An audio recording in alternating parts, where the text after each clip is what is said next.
A little breaking news this morning. We just learned that Speaker McCarthy says he will meet with President Biden on Wednesday to discuss the debt ceiling.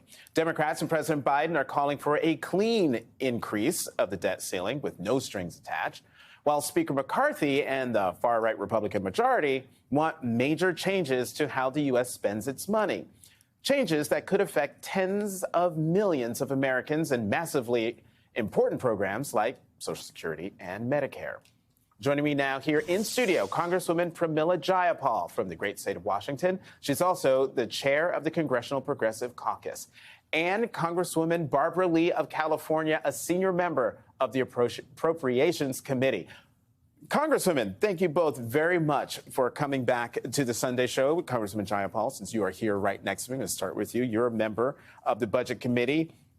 Your reaction to some of the Republican demands to raising the debt limit. Does it make any sense to tie raising the debt ceiling, raising the debt limit to FY25's budget? No, it absolutely doesn't. And by the way, it's great to see you in studio.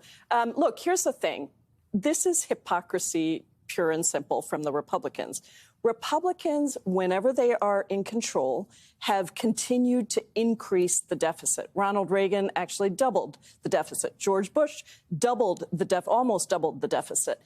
Democratic presidents have always cut the deficit, just like Joe Biden did in the last year. The deficit actually went down. Why? By $1 trillion, if memory serves. Correct, exactly. And why? Because when we're in office, we increase revenues and we look at what are the investments we make in spending, right? Programs that allow people to get back into the economy. That's why if you create 10 million new jobs and you bring unemployment down to its lowest level, you actually can cut the deficit. So this is ridiculous. They want to cut and shut down government.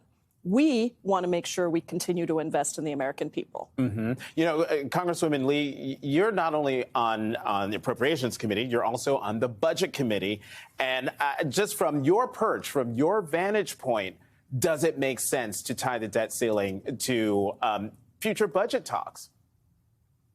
Absolutely not. Let me just say, Jonathan, how happy I am to be with you and my sister, Congresswoman Jayapal, who has led this progressive caucus in a way that is unbelievable in terms of people now clamoring just to be a member of the progressive caucus. Her leadership has been stellar. And as a former co-chair of the progressive caucus, I can say this with credibility and know how she has shepherded our work for the people. So let me just say about the debt ceiling. First of all, we have to understand that we have to pay our bills. Some don't understand quite what the debt ceiling means. It means if you purchase a car, you have committed to pay the car note. If you don't pay your car note, you default. You then get a bad credit rating.